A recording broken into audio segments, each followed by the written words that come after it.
Hey guys, here we go into a training video for Emerson, and I don't know his last name. This is from his Instagram. He sent me this clip and was hoping that I could help break this training exercise down for him and his technique and what he's trying to do, what he's supposed to be doing, and we're going to be kind of going a little bit deep here. Now, we have a few clips to take a look at. Well, we're going to watch Emerson here, right? That was the whole clip already. We got some striking here from Canelo, practicing a very similar drill. We're going to be talking about that in a second. We're also going to be taking a look at this gentleman here. This is Robson. I'm not even going to try to say his name, but it's Oscar Valdez's next opponent.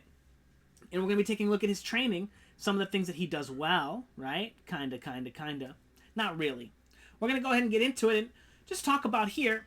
Number one, Robson, he's a front foot fighter. He likes to come forward. It's very common that people learn how to fight only in one position when they only train in one position. Now, I want you to focus on the fact that his head never leaves this position, okay? All of his punches are being thrown in the same position. All these uppercuts, right? All those hooks right there, these straight punches, right? He doesn't actually have a very wide arsenal of punches he can throw because he doesn't move his head, right? There's no hooks, even though he can throw hook-like punches, right? There's not very many overhand rights, even though he can throw overhand right-like punches. But because he doesn't move his head, he's practicing all these punches in the same place. It's very dangerous. And we've seen time and time again fighters who fight like this, Ronda Rousey, right? Think about this guy being like super Ronda Rousey, right?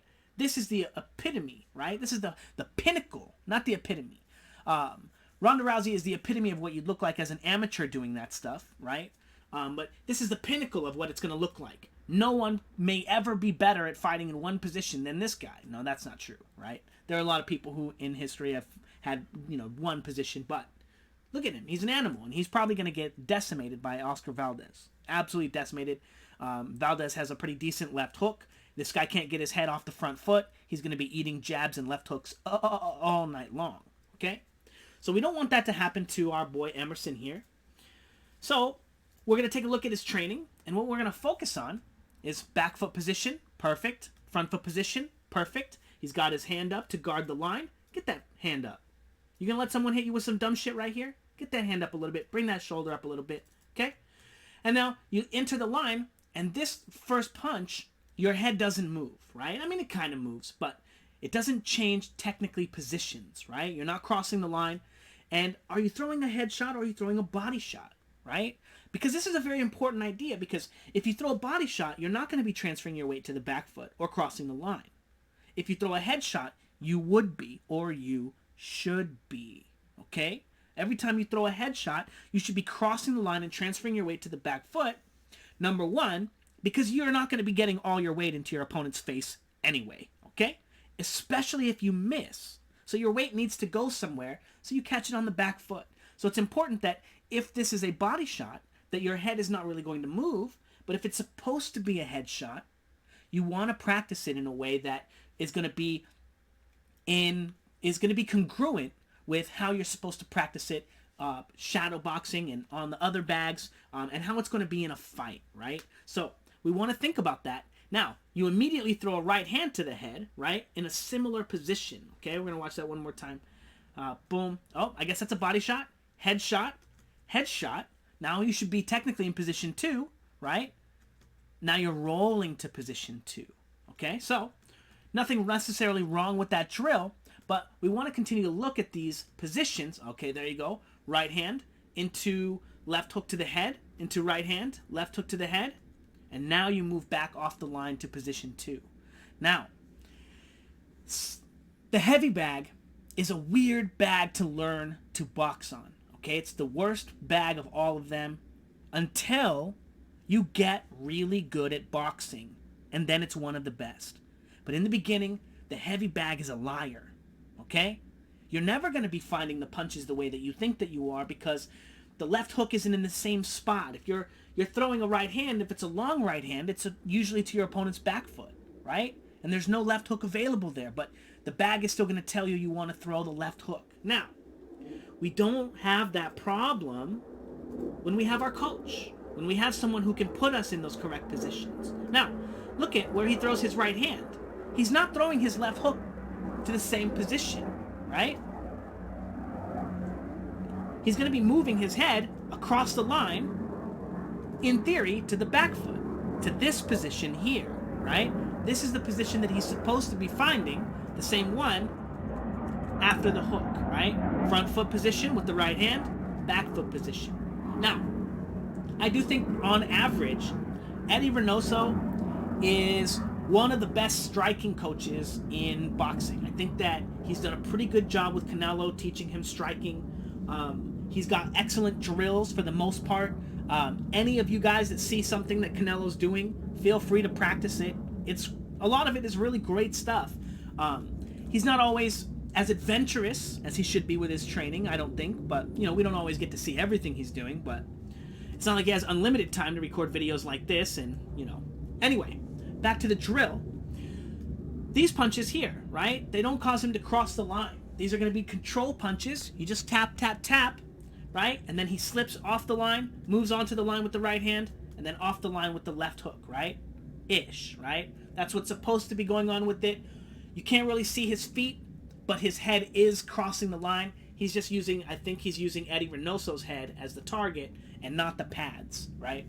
Anyway, there are a lot of interesting things that you can learn and do, and this is a very, very interesting striking drill for Eddie Reynoso, right? And again, you want to understand that there's a big difference between striking and boxing, okay? Now, what you're doing here, it looks like it's a striking exercise, okay? And you're moving off the line, and your coach here is using these to teach you what your position 1 and position 2 look like. When you slip to the back foot, right? What position should you be in? Heel, knee, head, right?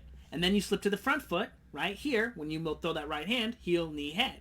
Now when you throw that left hook, again, when you throw that shot, if it's a head shot, you should be moving your weight to the back foot. If not, it should be to the body, okay? Just to make sure that you get to practice the correct body mechanics and learning to cross the line at the appropriate times, right? So, boom, and then roll back to the back foot. Every time you throw a left hook to the head, your back foot position should be very similar to this. Then your front foot position, right? I'm not sure if he's throwing any this right here. When you roll under it, that should be a very similar position to when you throw your right here. So when you slip to the front foot here, boom, that should be a very similar position to when you throw your right hand, right? And then back foot when you throw your left hand, right hand, right? So what I see is that you're getting stuck a little bit on this front foot, not really deciding whether or not you're throwing a head shot or a body shot, but being more interested in just coming into contact with the bag, right? And that's going to build you sometimes some bad habits where you get kind of stuck on the front foot, and you have an over tendency to throw your combinations from here, right? And that's going to be one of the things that I anticipate we're going to see from Robson. Now, he's a pretty strong guy. He's pretty good at all the things that he does do well, right? So he's going to be decent on the front foot. If Oscar Valdez, he's going to be a little bit harder to fight, I think, than Miguel Mariaga, right? And I know that Oscar Valdez put a beating on him in a lot of those rounds, right? He's going to be a little bit harder to fight than him. I don't think that he's going to be as dangerous with his right hand, Robson, but I think he's going to be better with it. But I don't think he's going to be as dangerous as Miguel Mariaga. But this is not going to be an easy fight. Well, it might be. He might just starch him with the left hook real quick, I definitely think that's Oscar. Anyway, what am I talking about? If you guys want to watch, I did a full film study on Robson's. Not a full, actually, like half the fight. I actually thought he was losing the fight. I don't know how he won that by the other guy. I mean, I didn't really score it, but we do a breakdown of him. We're going to be probably watching Oscar Valdez maybe tomorrow. And we're going to be watching Usyk and Chisora today because people keep talking all this good shit about how Chisora made Usyk look bad. I mean, yeah, if you grab somebody and you cheat the whole fight, yeah, of course, you never look good against cheaters, right? Did Mayweather look good against Judah when he's getting punched in the dick, right? I mean, that's probably a bad example, but it's not like, anyway.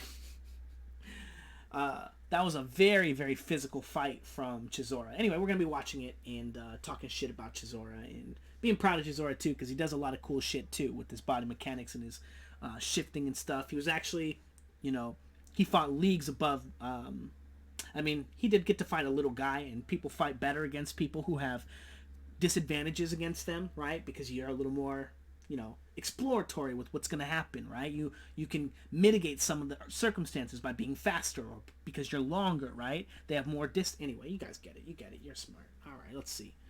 So, what I want to say to you is make sure that when you're practicing these moves, boom, if you're going to not cross the line, make sure that you're going to be more focused on this being a body shot, okay? And you want to understand that when you do these drills, this move, each move with the arm is supposed to show you what position you're supposed to be in when you throw your punches too, right?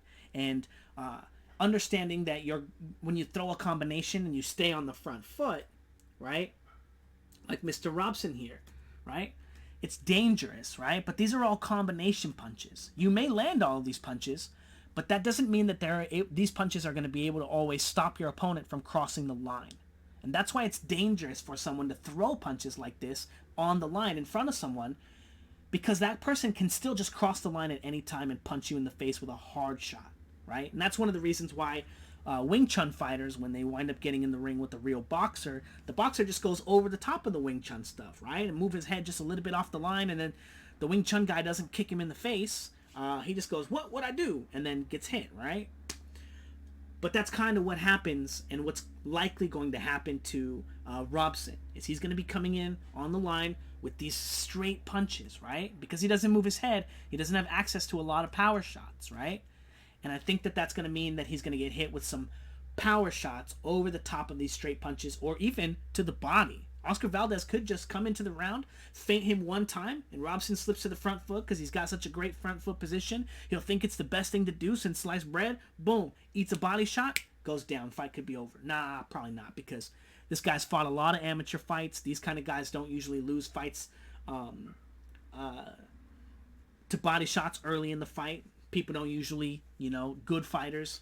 They've practiced, they've trained, right? Think Manny Pacquiao, right? He had a body shot loss early in his career, and then now you see him always beating on his stomach with the sticks and stuff. But a lot of cool stuff.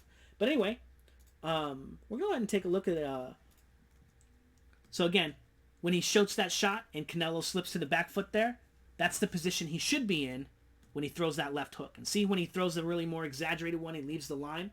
It's actually a better hook and a better position than his other ones. Now, anyway, if you guys are interested in learning about how to use the mitts and how to use the punch mitts and stuff, I have a video series in the description to teach you about how to use and learn your positions, okay? How to learn to define them, how to strengthen them, what punches you throw on the front foot, what punches you throw on the back foot, what punches you throw in the middle of the line, and how to connect them, okay? It'll teach you not only how to hold the mitts, right, as a mitt holder and as a coach, but also teach you how to hit the mitts as well, so that even if the person holding the mitts for you sucks, you'll always have good body mechanics and get the most out of your workout, okay? And that's one of the most, I don't want to say that like a fitness thing, okay? I don't care about fitness. Fitness is worthless in my opinion. Not worthless, but I focus on body mechanics and strength, and getting a good workout is not just about being fit, right? It's about building strength and building athleticism, right? Getting you on the path, right, to being where you want to be and showing you, right? And I think that the Padwork video series that I created with extremely unique drills you'll never have seen anywhere else, and applications, it's a great place to start learning boxing, okay? Now, learning boxing correctly. If you've never had anyone, teaching you positions before, right? I'm not sure, Emerson.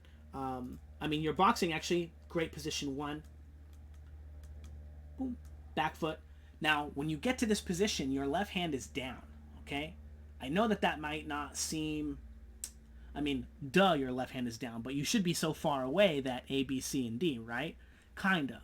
When you get back to this position, the worst place you want your hand to be is in position to control your opponent's lead hand, okay? So when you slip to the back foot, find that lead hand. Make that a habit that you get, okay? Because it's going to be very important, not just because it's going to increase your athleticism as you learn to find it, but it'll make your ability to make decisions in the ring faster, okay? So, front foot, when you slip here, cross the line and you slip, control it. Find that line too. Even though you're slipping, right, and you're not punching, find the line, okay? Find the line, okay? When you get back to this position. And then again, this position here, when you slip to the back foot, is the same one you want to find yourself in when you throw your best left hook. This position here, when you slip to the front foot, is the same position you want to find yourself in when you throw that right hand, okay? And again, make sure that you decide whether or not it's going to be a body shot or a head shot, whether you should be making your way back to position 2 or not, okay? And when you design your drills and you look to do those things, make sure that you don't have to break body mechanics to get the workout that you want. Because if you do, you won't be getting the workout that you want. You won't be learning what you want, and you won't be progressing in the direction that you want. Because this is very basic striking here, right? This is very, very, very basic. This is like level 1 boxing. You're doing great. You look great. Your body mechanics are good. There's other things that you want to work on too, but you have to join my Patreon for that. Now, there are tons of drills if you guys want to check it out. It's $10 to sign up, $10 a month. There are tons and tons and tons of drills for you to learn how to hit the heavy bag, how to have proper body mechanics, drills to learn all that stuff too. And also, if you want, because this is a striking drill, you guys, and the application of this, right, turning this into real boxing, because this is just going from position 1 to position 2, you need to learn how to get on the line, right, and learn the rhythm and learn the pattern. And if you're interested, I have a set of partner drills, and I go through it with 2 people who have, for all intents and purposes, 0 experience boxing, okay? It's one guy who's been training for about a year. He's 17 when he started. And then his brother, who had 0 experience, joining the program in learning positioning and body mechanics. And it's about 4 hours of content, teaching them proper body mechanics, teaching them proper hand placement, proper foot placement, what they're supposed to be focusing on, how to control the line, how to get onto the line, how to counter the jab, how to slip the jab, how to counter with the right, how to... all of these positions for about 15 different ways to counter the jab, not only in orthodox, but in southpaw as well. But not only in southpaw, but against southpaws, okay? So in the drill, both of them go over it, fighting orthodox and southpaw, and training against each other, orthodox and southpaw. And you learn in this series how to get into position on the line by beating your opponent's jab, right? Because that's going to be the first thing that they use to attack you, right? The jab, right? Boom, boom, and you got to find a way to get on the line after that punch, so that you can start using your actual striking, right? So this drill series will teach you how to do that, and it'll teach you from the most basic level. But this is expert level stuff. This is stuff that you see Terrence Crawford doing to beat all of his opponents with the jab. He just knocks everyone out when they throw the jab at him. It's his favorite game, okay? And I made a 4-hour video series for where you can follow Brandon and Kobe through their journey to learn these drills, and then learn many more advanced drills that I talk about in the video series, teaching you how to pendulum step, teaching you how to get on the line, teaching you how to pendulum step going forwards and backwards, the correct positioning to make sure that you don't get hit and that you're always in the optimal places to hit your opponents. Again, I'm really proud of the set, and yeah, if you guys want to check it out, promo code beat the jab, capital B, capital T, capital J, for 33% off. It's only $100 right now. Get your copies while they last.